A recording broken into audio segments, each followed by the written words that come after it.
Halo guys, balik lagi di channel Bang Onip, channel bahas alur komik.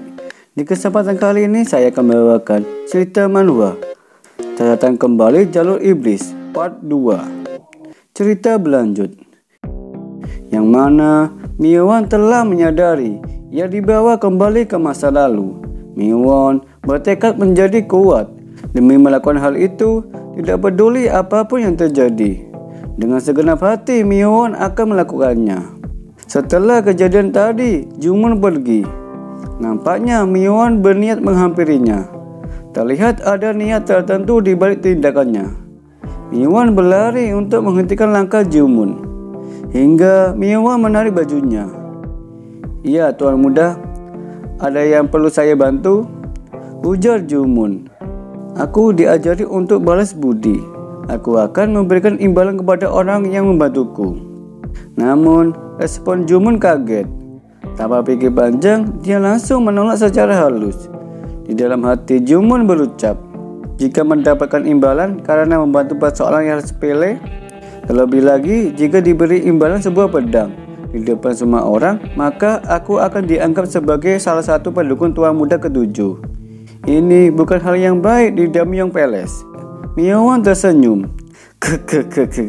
Itulah Jumun yang ku kenal. Dia pasti mengetahui yang ku pikirkan, tapi sudah terlambat, gumam Miwon. Dengan gigi Miwon akan memberikan imbalan yang telah diajarkan ayahnya. Dengan membawa nama ayahnya, tanpa bisa berkutik, Jumun sukarela mengikuti keinginan Tuan Muda ketujuh. Ayah Miwon adalah pemimpin kultus Devon Heavenly Demon. Tentu kata-katanya mutlak tidak bisa ditentang. Yaps, Miwon sudah menandai orang yang akan menjadi salah satu pendekar pedang terhebat. Bukan tindakan yang harus diragukan. Scene berganti. Kini Miwon menuju ke tempat kediamannya. Ia sudah disambut kepala pengurus bernama Kang Hawon. Lebih enak kita panggil pengurus Kang. Melihat keadaan tuan mudanya basah kuyup, dia sangat mengkhawatirkannya. Lantas dia bertanya apa yang terjadi.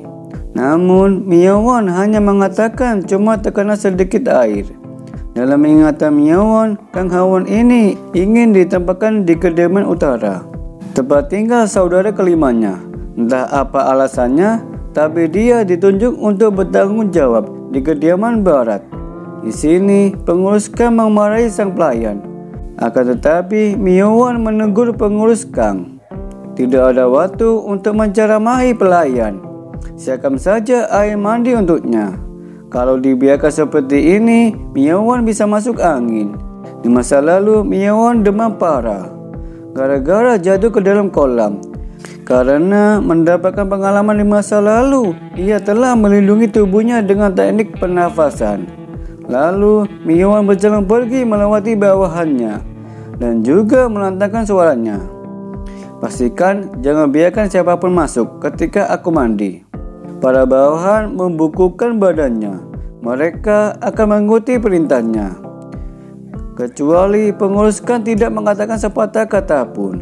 Dia terbelalak dengan cara bicara Miwon. "Kepala pengurus Kang, mana jawabanmu?" Respon pengurus Kang terbata-bata dari yang ditangkap pengurus Kang pada karakter Miwon.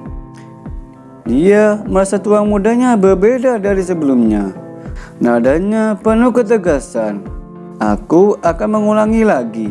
Pastikan jangan biarkan siapapun masuk." Seketika lamunannya diboyakan oleh perkataan Miwon. "Dimengerti, Tuan," tutur pengurus Kang.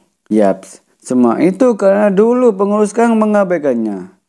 Kebiasaannya dalam bekerja keras mulai menghilang, sampai membuatnya menjadi angkuh dan malas. Itu semua pengurus Kang tidak ditempatkan di tempat yang dia inginkan. Oleh sebab itu, Miwon tidak boleh menunjukkan kelemahannya di depan semua orang. Kediaman Miwon, Tuan Muda ketujuh, berada dekat dengan gerbang barat. Karena itu, tempat ini disebut kediaman barat. Di kediaman barat, pembantu, pelayan, dan kepala pengurus bertugas untuk membantu keperluan Miwon. Meskipun dia paling rendah dibanding saudara-saudaranya, tapi Miwon masih memiliki potensi untuk menjadi pemimpin kultus. Sin dibawa dalam kamar mandi. Terlihat Myeowon berendam dengan air hangat. Serganya ini terasa nyaman. Tampaknya Myeowon sedang memikirkan sesuatu. Bagaimanapun juga, tubuh yang dimilikinya kurang bagus. Bahkan tulangnya kurus kering. Alasan itulah maksudnya selalu menghela nafas ketika bertemu dengannya. Menurutnya masih ada 3 tahun dari sekarang, sebelum Myeowon bertemu masternya. Pada usia 15 tahun, ayahnya menunjuk master seni Phantom Sword bernama Wang Jun sebagai masternya. Sebelum beranjak 15 tahun, itu berarti Myeowon harus berlatih sendiri selama 3 tahun. Namun, ada perasaan yang mengganjal dari dirinya. Padahal, ia sudah menguasai seni Phantom Sword dengan sempurna. Masalahnya adalah Phantom Blast. Teknik itu pernah Myeowon tampilkan di part pertama. Walaupun Myeowon menguasainya, tidak bisa dibandingkan dengan master. Tapi Myeowon dengan bangga bisa memecahkan misteri Phantom Blast. Sayangnya, ia bukan tandingan Myeongga yang sudah menguasai seni Divine Heavenly Demon. Seni Heavenly Demon, wahyu yang diwariskan turun-temurun dari pemimpin kultus demonik Heavenly Demon pertama. Dikatakan siapapun yang menguasai seni ini akan mencapai ketinggian tertinggi dari seni bela diri dan melampaui batas. Menurutnya, rumor itu benar apa adanya. Dari semua seni bela diri kultus demonik yang diketahuinya, tidak ada yang sebanding dengan itu. Walaupun teknik Great Ki transformasi yang dikatakan bisa mengajukan energi lawan cuma dengan sentuhan. Apalagi seni Divine Infinite Great Mountain yang dipunyai Myeonjin, pemimpin kultus ketiga, dijuluki sebagai Demon's Creation. Meskipun dua teknik itu cukup membuat dunia jatuh ke dalam ketakutan, namun keduanya tidak bisa mencapai ketinggian seni Divine Heavenly Demon. Kemudian sehebat apa seni dari 9 sekte yang bisa dikatakan bisa memusnahkan kejahatan? Misalnya Yi Jinjing dari kuil Shaolin, teknik Divine Violet Cloud, sekte Moonhua. Ada juga teknik pedang Tachi, sekte Wudang. Ketiganya mustahil dapat menghindar dari serangan seni Divine Heavenly Demon. Myeowon dibuat berpikir keras. Ia sampai memejamkan matanya. Tak berselang lama, Myeowon tercerahkan. Ahai, kenapa juga aku repot-repot mencari seni bela diri yang lebih kuat dari seni Divine Heavenly Demon? Kan aku cukup menjadi pemimpin kultus. Secara bersamaan, di tempat yang berbeda, terlihat pengurus Kang dengan pelayan sedang mengobrol.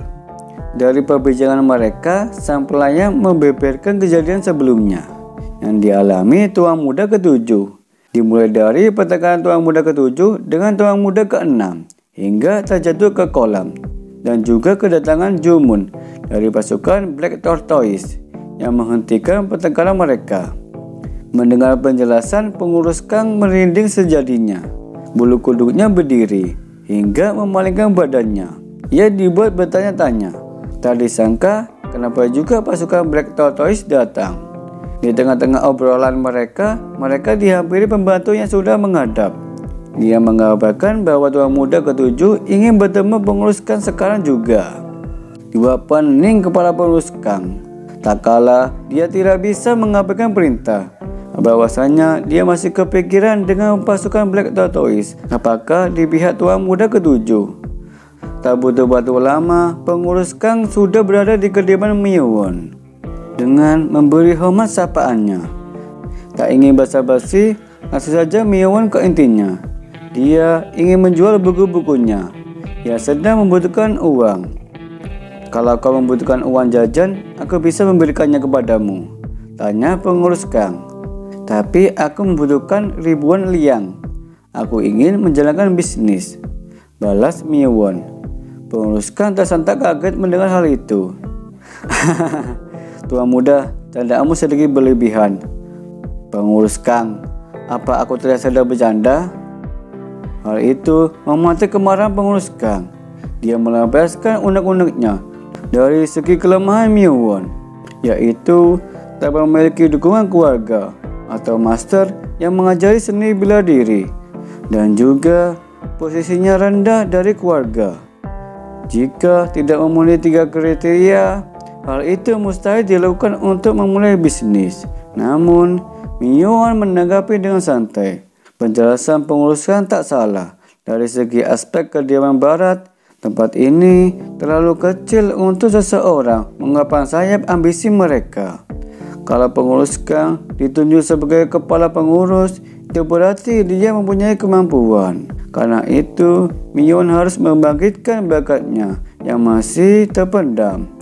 Seperti bunga yang layu tanpa disentuh air sama sekali, Miyuan mengatakan kepada pengurus Kang, sudah ada seseorang yang akan menjadi masternya dan keluarga yang akan mendukungnya. Kini sudah ada 2 aspek yang memenuhi kriteria. Apa itu bisa dilakukan? Pengurus Kang sangat penasaran. Dia bertanya balik, seperti apa keluarga yang mendukungmu? Terlihat pengurus Kang masih belum percaya. Menurutnya, kata-katanya penuh omong kosong. Alasannya hanya membuat saja. Sambil meminum teh, Miyuan berkata, aku tidak bisa memberitahumu, soalnya aku tidak sepenuhnya mempercayaimu.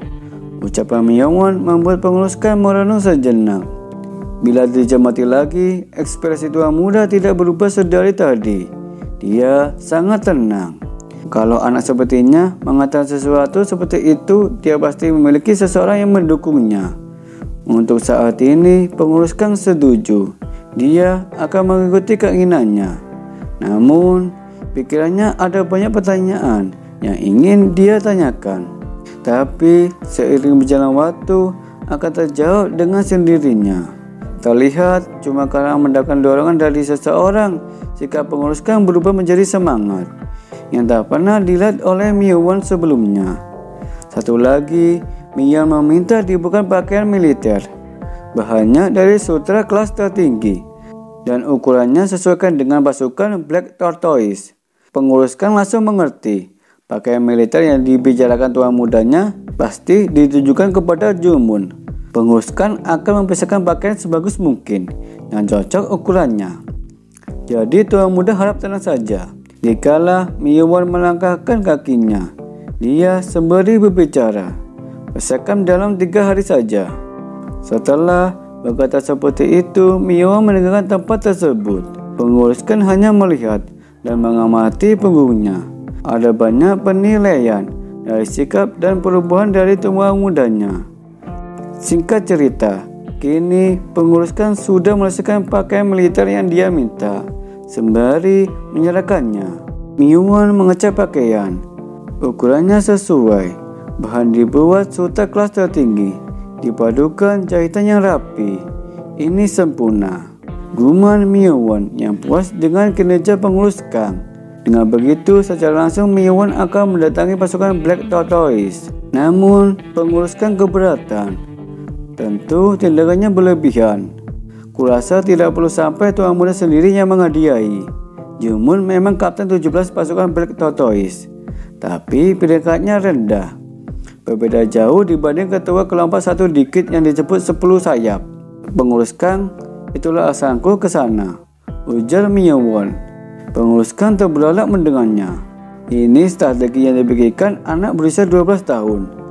Benar-benar menakutkan, guman pengurus Kang. Tuan muda keempat adalah orang yang irian. Jadi dia memiliki kebiasaan mencurigai seseorang. Terlebih lagi kapten pasukan Black Tortoise dekat dengan tuan muda keempat. Kalau salah satu kapten pasukan Black Tortoise terdekat dengan Miyuan, itu akan membuatnya merasa curiga. Dia pasti akan membuang Jumun. Lantas Miyuan akan menampung sebagai bagian dari kita. Tapi memang ada yang tidak diketahui Miyuan. Oleh sebab itu, Miyuan menyuruh pengurus Kang menyampaikan pendapatnya. Pengurus Kang mengutarakan pendapatnya. Sebelum membuat pakaian itu, dia sempat menyelidiki tentang latar belakang Jumun.